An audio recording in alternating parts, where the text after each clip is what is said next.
Hola a todos, espero que anden muy bien. Bien, mi nombre es Agustina, ya algunos me pudieron conocer a través del video de presentación. Bien, hoy voy a estar a cargo de la clase número 2, en la cual vamos a estar trabajando sobre el rol del psicopedagogo y la incumbencia de la psicopedagogía. Pero para eso me interesa que empecemos a retomar algunas cuestiones que fueron trabajadas en la clase anterior con la docente a cargo, Sofía. Bien, entonces yo les dejé una actividad inicial en donde buscábamos, ¿sí? Que comencemos a repensar cuál era el rol del sujeto en la sociedad que se encontraba fuera de la norma y desde qué lugar la psicopedagogía acompañaba a esos sujetos, ¿no? Entonces, según lo que estuvieron trabajando con la docente en la clase anterior, podemos empezar a pensar que la psicopedagogía se encargaba de tener un rol recuperador con estos sujetos, ¿no? Con estos sujetos que se encontraban fuera de la norma, que no se acercaban al aprendizaje de la manera que estaba establecido. Entonces las psicopedagogas tenían este rol de recuperación, como muy bien mencionó la docente la clase anterior. Entonces, frente a esta situación planteada, la idea es que comencemos a pensar cuál es el rol de la psicopedagogía actualmente. ¿Es el mismo? ¿Cumple el mismo objetivo? ¿Tiene los mismos propósitos? ¿O desde qué lugar nos posicionamos hoy en día? Para eso yo ahora les voy a compartir una presentación que armé, voy a quedar en un costadito, van a ver mi imagen en un costadito, así que bueno, espero que puedan disfrutar y comprender la idea de lo presentado, ¿sí? Bien, acá está la presentación, vamos a comenzar. Primero, lo que vamos a comenzar para conectarnos, ¿sí? Es empezar a repensar cuál es el rol de la psicopedagogía en la actualidad. Bien, desde la disciplina de la psicopedagogía vamos a comenzar a abordar los aprendizajes, ¿sí? Para eso es importante que tengamos en cuenta que la psicopedagogía es una disciplina nueva, como muy bien ustedes estuvieron aprendiendo la clase anterior. Bien, pero ¿qué pasa? Algo que quiero que hagamos foco es que esta disciplina, que es relativamente nueva en nuestro país, está delimitada, ¿sí? A partir de lo que es la práctica cotidiana. Y esta práctica, ¿sí? Este conocimiento práctico, surge a partir de las diferentes necesidades sociales que nos rodean en la sociedad, ¿no? Entonces, ¿a qué me refiero con esto? Bien, me estoy refiriendo puntualmente al fracaso escolar. Sí, ahí corro mi imagen para que puedan ver bien fracaso escolar. Bien, me estoy refiriendo puntualmente al fracaso escolar, que como ustedes ya habían visto en la clase anterior, ¿sí? El fracaso escolar surge a partir de esta idea que tiene la escuela en lograr homogeneizar, ¿sí? Y normalizar a todos los sujetos. Pero ¿qué pasa? No todos lograban acceder de la misma manera a los aprendizajes. Entonces, ¿qué surge como consecuencia? El fracaso escolar.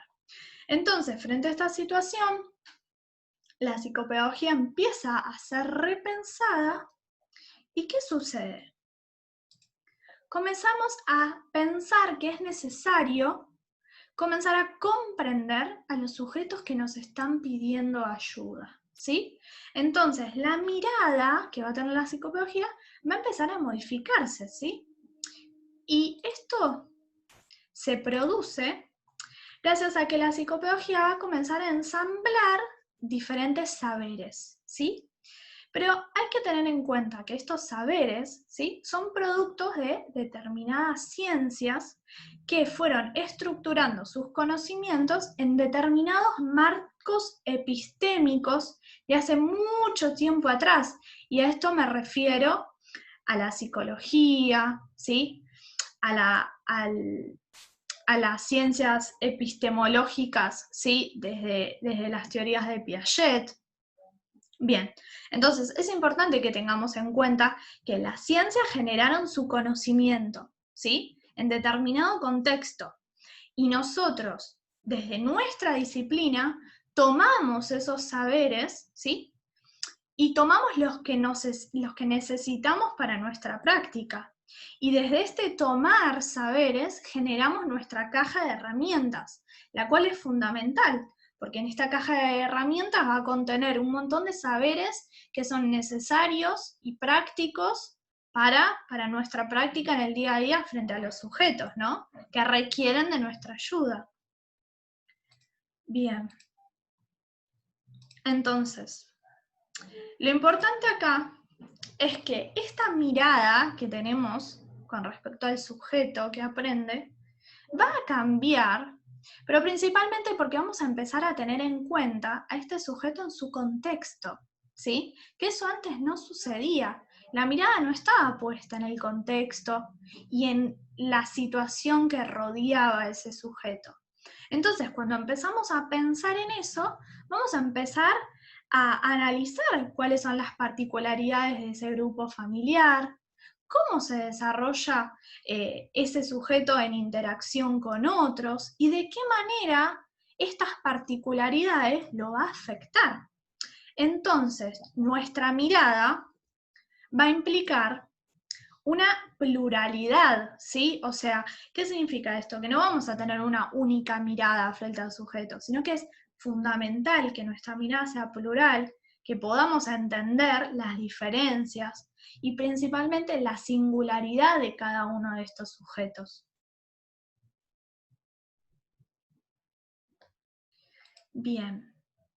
Entonces, cuando nosotros empecemos a decir, bueno, cada sujeto se va a construir de manera heterogénea, vamos a empezar a preguntarnos, bueno, si ese sujeto se construye de manera heterogénea, sus aprendizajes también van a realizar de una manera heterogénea sus procesos. Entonces, de esta forma vamos a empezar a preguntarnos, bueno, pero ¿de qué manera uno aprende, no? ¿Cómo se produce el aprendizaje? Y entonces ahí es cuando vamos a empezar a tomar algunos aportes del conocimiento de Piaget. Pero ¿qué pasa? Hay que tener en cuenta que las ciencias epistemológicas, ¿sí? Lo que estaban buscando es tratar de conocer, o sea, descubrir de qué manera se produce el conocimiento. Entonces, de eso que plantea Piaget en su marco epistemológico hace muchos años atrás, vamos a tomar determinadas cuestiones y las vamos a llevar a nuestra práctica y las vamos a componer en nuestra caja de herramientas. Por lo tanto, algo que tenemos que tener en cuenta hoy es que el conocimiento se va a producir desde los objetos concretos, ¿sí? De la realidad, lo que conforma la realidad del sujeto, y esos objetos concretos van a empezar a complejizarse hasta generar operaciones complejas, formales, ¿sí?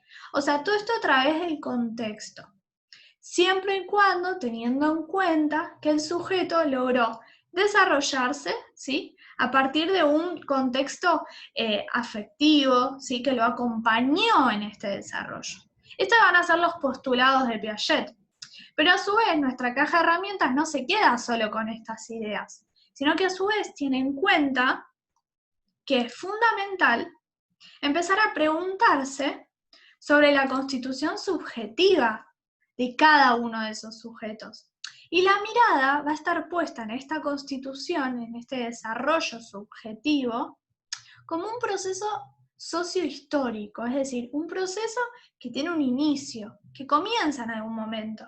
Y a partir de este inicio se va a ir desarrollando un montón de cuestiones a continuación, que lo vamos a ver en mayor profundidad a lo largo de todas nuestras clases, ¿sí? Pero hoy lo que quiero que tengamos bien en cuenta es que nuestra caja de herramientas va a estar conformada por diferentes marcos teóricos, por diferentes ideas, y que todas estas ideas van a conformar un diálogo, ¿sí? Entre saberes y disciplinas, ¿sí? Porque, ¿qué es lo más importante acá? Es que tengamos en cuenta que este sujeto que nosotros tenemos adelante, este niño, este adolescente, este adulto, ¿sí?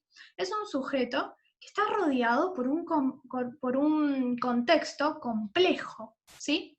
Que de alguna forma va a generar su subjetividad y su historia y ¿sí? Que va a hacer que sea un sujeto heterogéneo. Entonces nosotros debemos tener en cuenta todas estas situaciones, ¿sí? Bien, entonces, ahora lo que nos vamos a preguntar es, bueno, nosotros ya sabemos de qué manera se produce el aprendizaje, ¿no? Vamos a tener diferentes teorías, diferentes saberes, ¿sí? Que van a estar ahí haciéndonos pensar, bueno, el aprendizaje se conforma de determinada manera. Pero el problema, como yo les dije antes, es que la psicopedagogía va a trabajar desde el aprendizaje. Bueno, buenísimo, hasta ahí estamos todos bien. Pero ¿qué pasa? Acá surge el problema. Cuando existe un desfasaje entre la forma de aprender del sujeto y el objeto de conocimiento que propone el docente en la escuela, ¿sí? Porque acá es donde va a aparecer la dificultad, ¿sí? Cuando existe una brecha, un alejamiento entre esta forma de aprender, ¿sí? Y el objeto de conocimiento que está proponiendo el docente en la escuela. Acá es donde aparece la dificultad de aprendizaje. ¿Y qué pasa cuando pasa esto? ¿Qué consecuencias podemos encontrarnos? Bien, frente a esta situación, podemos empezar a observar, voy a correr, ahí está. Podemos empezar a observar que los sujetos van a generar o va a producirse una pérdida en su curiosidad, va a haber una pérdida de interés, de deseo. Algo que se observa en mayor medida también es falta de autonomía, ¿sí?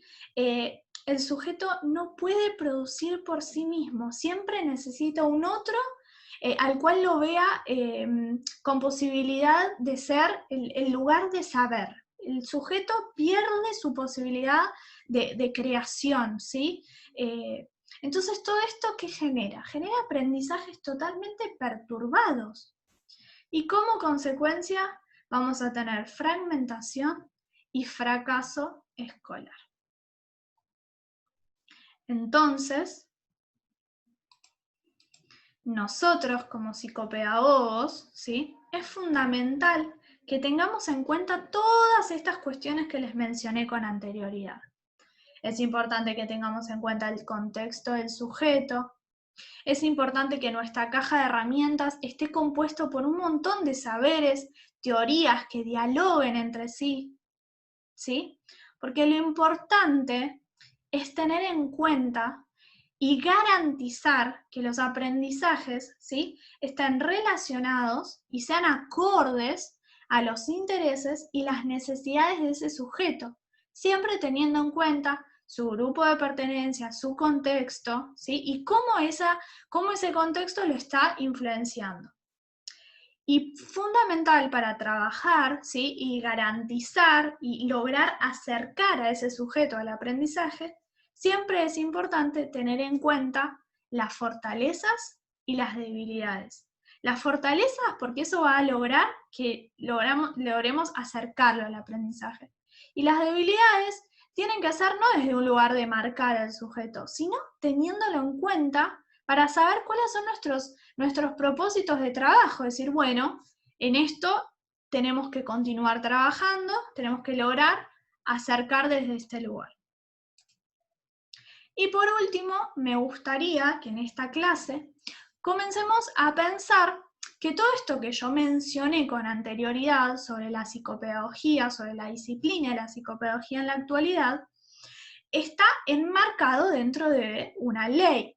Entonces, yo acá les quiero acercar la resolución 2473, la cual fue adjuntada en nuestros archivos de bibliografía, en la cual se menciona la incumbencia profesional del título del psicopedagogo, que acá hay un punteado, ¿sí?, en donde se explica que es fundamental respetar y acompañar desde el proceso de aprendizaje de cada uno de los sujetos, ¿sí? Tener en cuenta todas estas perturbaciones para poder acompañar de la mejor manera posible, ¿sí? Participar en dinámicas relacionadas con la escuela, ¿sí? Logrando que estos sujetos que están alejados del aprendizaje puedan integrarse, ¿sí? Orientar desde lugares metodológicos para lograr que estos sujetos se acerquen al aprendizaje. También se realizan procesos de orientación vocacional. A su vez también se realizan diagnósticos, pero diagnósticos con el objetivo de no encasillar al sujeto, sino poder, como dije antes, trabajar desde qué cuestiones hay que fortalecer, ¿sí? Para que ese sujeto se acerque al aprendizaje. Y a su vez también es importante que puede formar parte de equipos interdisciplinarios de educación y de salud. Bien, lo que mencioné con anterioridad eran las incumbencias del título de psicopedagogo. Ahora estamos hablando del título en licenciatura en psicopedagogía, que es muy similar a lo que mencioné con anterioridad. La diferencia es que el licenciado en psicopedagogía presenta mayores incumbencias que le habilitan a trabajar a su vez también en salud, es decir, en sistemas de salud públicos, ¿sí? La posibilidad de poder realizar residencias, concurrencias en salud, que eso lo vamos a estar viendo en clases más adelante, si se fijan en el cronograma. Este tema pertenece a la unidad 3, en donde vamos a estar hablando en mayor profundidad sobre el rol del psicopedagogo en el ámbito de la salud. Y luego tenemos el título de profesor en psicopedagogía, en donde se habilita, ¿sí?, el ejercicio de la docencia en todos los niveles del sistema educativo. Bien, esta fue la clase por hoy. Yo estoy muy contenta de estar acá con ustedes. Espero que haya sido enriquecedora para ustedes. Les dejo el foro abierto para que realicen cualquier consulta que tengan. Espero que hayan podido disfrutar de la clase y de la actividad anterior planteada, la actividad de inicio, en donde se retomaron algunos tópicos importantes relacionados a la clase anterior, y luego les voy a dejar una actividad final para que trabajen y puedan relacionar todas estas cuestiones que les estuve explicando en este video. Bueno, nos vemos pronto, y nada, saludos para todos.